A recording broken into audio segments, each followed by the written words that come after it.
warahmatullahi wabarakatuh. Apa kabar anak-anak? Semoga kalian sehat-sehat, bahagia dan tetap semangat belajar. Bertemu kembali dengan Ibu Endah Sendiriati. Di sini saya akan membersamai kalian belajar materi teks ekspansi. Apakah itu teks ekspansi? Ibu Endah percaya istilah ekspansi tidak asing lagi bagi kalian. Lalu apa pengertiannya? Apa ciri-cirinya? Apa struktur dan kaidahnya? Agar kalian lebih paham, silakan simak penjelasan Bu Endah berikut. Oke, anak-anak hebat, kita awali dari pengertian teks eksplanasi. Pengertian teks eksplanasi adalah teks yang berisi proses terjadinya fenomena alam, fenomena sosial, dan fenomena budaya. Lalu fenomena apa ya? Fenomena adalah suatu fakta atau peristiwa yang dapat diamati. Ini adalah contoh fenomena alam, yaitu banjir. Ya. Jadi banjir terjadi ketika aliran melebihi kapasitas saluran air. Akibatnya mampu merendam jalan, jembatan, dan bangunan. Ya, jadi terjadilah banjir. Ini adalah peristiwa yang fakta, ya, bukan rekayasa. Jadi eksplanasi adalah menjelaskan sebuah fenomena alam, yaitu sesuatu yang fakta.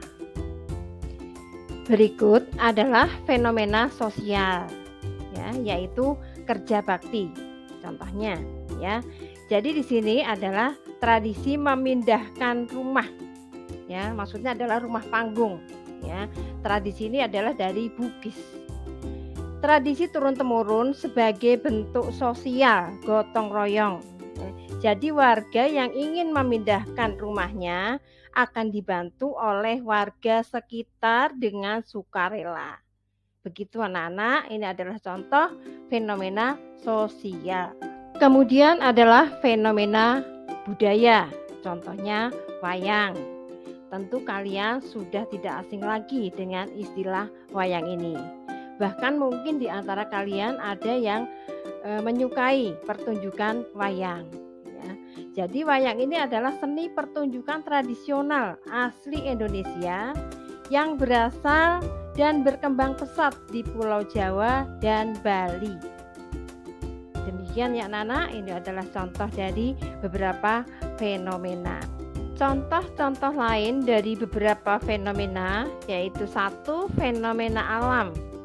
Contohnya banjir, gempa, tanah longsor, dan masih banyak lagi. Kemudian yang kedua adalah fenomena sosial. Di antaranya kerja bakti, tawuran, korupsi, kemiskinan, ya, dan lain-lain. Kemudian yang ketiga adalah fenomena budaya. Contohnya ada weton. Weton itu peringatan kelahiran, ya, weton. Ini biasanya dialami oleh orang-orang dari Jawa. Ya, kemudian berobat ke dukun, wayang, sekaten. Ya, itu adalah contoh-contoh dari fenomena budaya. Anak-anak hebat, masih semangat ya? Kita lanjutkan. Sekarang adalah tujuan teks eksplanasi dan manfaat teks eksplanasi. Nah, ini biasanya kalian yang belum begitu paham, ya. Tujuan teks eksplanasi adalah untuk menjelaskan proses terciptanya fenomena secara alamiah. Sedangkan manfaat teks eksplanasi adalah menambah wawasan tentang proses terjadinya fenomena atau kejadian secara ilmiah, ya. Jadi jangan sampai keliru ya antara tujuan teks eksplanasi dengan manfaat teks eksplanasi, ya. Kalian pahami ya anak-anak? Oke. Selanjutnya adalah struktur teks eksplanasi. Jadi struktur teks eksplanasi itu ada 3 anak-anak. Yang pertama adalah pernyataan umum atau penjelasan umum atau identifikasi fenomena. Sering kalian banyak yang tanya, membaca beberapa buku tetapi istilahnya berbeda. Ada buku yang menyebutkan hanya pernyataan umum. Ada buku lain yang menyatakan penjelasan umum. Ada lagi buku lainnya identifikasi fenomena. Jadi gini anak-anak, walaupun kalian membaca berbagai buku dengan istilah yang berbeda, sebetulnya maksudnya itu sama, ya. Jadi antara pernyataan umum, penjelasan umum, dan identifikasi fenomena itu maknanya sama, ya. Jadi kalian jangan bingung dengan istilah ini, ya. Jadi struktur yang pertama adalah pernyataan umum atau penjelasan umum atau identifikasi fenomena. Di sini maksudnya adalah berisi gambaran umum tentang suatu topik yang akan dijelaskan. Isinya apa? Isinya adalah latar belakang proses terjadinya, proses keberadaannya, dan proses terbentuknya. Di sini adalah ada pada paragraf pertama. Kemudian yang kedua adalah urutan sebab akibat atau deretan penjelas atau proses kejadian atau proses terjadinya. Maksudnya adalah berisi detail kronologi proses terjadinya, keberadaannya, disajikan secara urut dan bertahap dari yang paling awal hingga yang paling akhir. Jadi tahap ini merupakan inti dari teks eksplanasi, ya. Jadi tahap yang kedua ini adalah inti dari teks eksplanasi. Kemudian yang ketiga adalah interpretasi atau ulasan. Ini maksudnya adalah berisi kesimpulan dari proses yang telah dijelaskan di awal tadi. Anak-anak hebat, masih semangat ya? Oke, mari kita lanjutkan, yaitu dengan ciri-ciri teks eksplanasi. Yang pertama adalah fakta atau memuat informasi yang sesungguhnya. Jadi yang diceritakan adalah fenomena dari kejadian yang sesungguhnya, bukan dikarang. Jadi kejadian tersebut benar atau fakta dan dapat dipertanggungjawabkan secara ilmiah. Itu ya anak-anak. Kemudian ciri yang kedua adalah bersifat ilmiah atau keilmuan. Ya, jadi kejadian atau fakta yang diceritakan bersifat ilmiah. Jadi proses kejadiannya dapat dibuktikan secara ilmiah. Kemudian yang ketiga adalah menjelaskan sesuatu kondisi atau fenomena. Jadi pada teks eksplanasi menjelaskan bagaimana kondisi dari fenomena yang diceritakan. Ciri yang keempat adalah fokus pada hal umum atau non-partisipan. Ini maksudnya adalah yang dijelaskan adalah sebuah fenomena. Contohnya tsunami, banjir, gempa bumi, kemiskinan, ya, jadi sebuah fenomena. Kemudian yang kelima, menggunakan konjungsi kausal. Misalnya sebab, karena, jadi, sebagai akibat. Kemudian menggunakan konjungsi temporal. Contohnya sebelum, setelah, lalu. Ya, begitu ya anak-anak. Kemudian yang keenam adalah bersifat informatif dan tidak bisa mempengaruhi pembaca. Jadi bersifat informasi, bukan persuasif. Tidak berusaha mempengaruhi pembaca. Ya, demikianlah ciri-ciri dari teks eksplanasi. Kalian paham anak-anak? Oke. Anak-anak hebat, tetap semangat ya. Mari kita lanjutkan materinya. Kemudian kaidah kebahasaan teks eksplanasi. Yang pertama adalah menggunakan konjungsi kausal atau konjungsi sebab akibat. Contohnya sebab, karena, akibatnya, jadi, sebagai akibat, hasilnya. Kemudian yang kedua, menggunakan verba sebab akibat. Contohnya, menyebabkan, menimbulkan, melibatkan, membuat, menjadikan. Ya, jadi kalian pahami ya. Yang nomor 1 itu menggunakan konjungsi sebab akibat. Dan yang nomor 2 menggunakan verba sebab akibat. Bisa membedakan ya anak-anak? Sudah paham ya? Oke, kita lanjutkan. Kaidah kebahasaan yang ketiga adalah menggunakan konjungsi temporal. Temporal adalah waktu.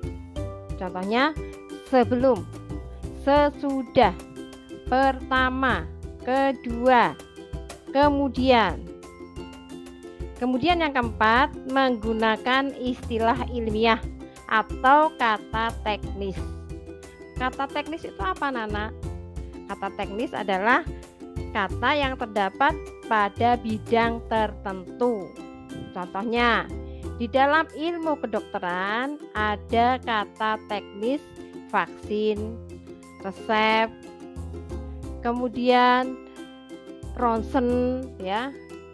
Pada ilmu teknologi terdapat kata teknis wifi, komputer, download ya. Demikian yang dikatakan kata teknis. Sudah jelas ya anak-anak? Oke. Kaidah kebahasaan yang kelima, menggunakan verba material, yaitu verba yang menunjukkan perbuatan fisik dan aktivitas itu dapat diamati. Contohnya menyanyi, menyapu, menari, mencuci ya. Dapat kamu lihat bahwa aktivitas contoh-contoh tadi kan bisa diamati. Lain dengan verba mental ya. Kalian sering belum paham untuk membedakan. Kalau verba mental itu kan aktivitas yang tidak dapat diamati ya. Misalnya melamun, memikirkan, memahami, ya ini membedakan antara material dan verba mental. Gitu ya anak-anak. Kemudian yang keenam, menggunakan verba relasional atau verba yang berfungsi sebagai penghubung antara subjek dan pelengkap. Ya. Mungkin kalian bertanya-tanya, bagaimana itu verba relasional? Mari kita tunjukkan contoh-contohnya. Agar kalian lebih memahami bahwa jenis verba relasional itu terdiri dari 3 macam. Yang pertama adalah sebab akibat, ya. Contohnya menjadi, menyebabkan, menimbulkan. Kemudian identitas, ya. Contoh katanya adalah, ialah, merupakan. Kepemilikan, memiliki, mempunyai. Dan contoh-contoh dari jenis verba rasional inilah yang disebut verba relasional. Begitu ya anak-anak? Coba perhatikan anak-anak. Di sini ada 5 kalimat. Yang kelima kalimat ini menggunakan verba relasional. Jadi tadi verba relasional adalah sebagai penghubung antara subjek dan pelengkap. Ya. Kalimat nomor 1.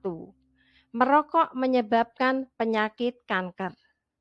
Di sini merokok sebagai subjek, menyebabkan sebagai predikat. Predikat di sini adalah verba relasional. Kemudian penyakit kanker merupakan pelengkap. Ya. Jadi yang namanya verba relasional harus diikuti pelengkap. Ya. Karena kalau tidak ada pelengkapnya, kalimatnya akan rancu. Ya. Kemudian nomor 2, Dani adalah siswa teladan. Dani sebagai subjek adalah predikat, siswa teladan sebagai pelengkap. Ya, coba kalau tanpa pelengkap. Menjadi Dani adalah. Nah, itu kan kalimat rancu, ya. Beda dengan Dani adalah siswa teladan. Ini kalimat yang lengkap, memiliki makna.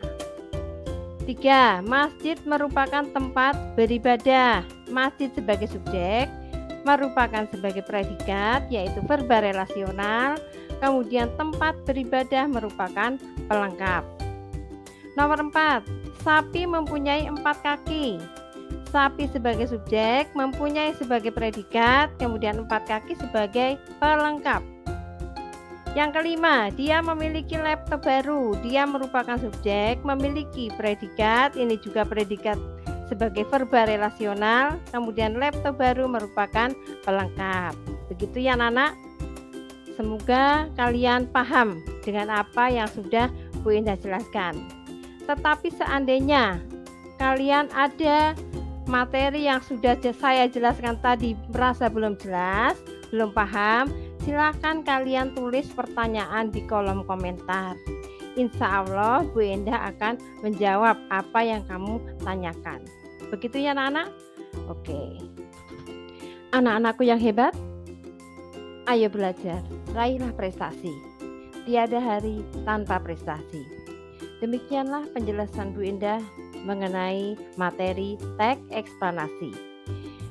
Jika kalian ada yang belum jelas atau belum paham pada materi teks eksplanasi, silakan kalian bertanya, tulis pertanyaan kalian pada kolom komentar. Insya Allah akan Ibu Indah jawab. Demikian anak-anak. Oke, semoga kalian tetap semangat belajar, sehat-sehat selalu dan bahagia tentunya.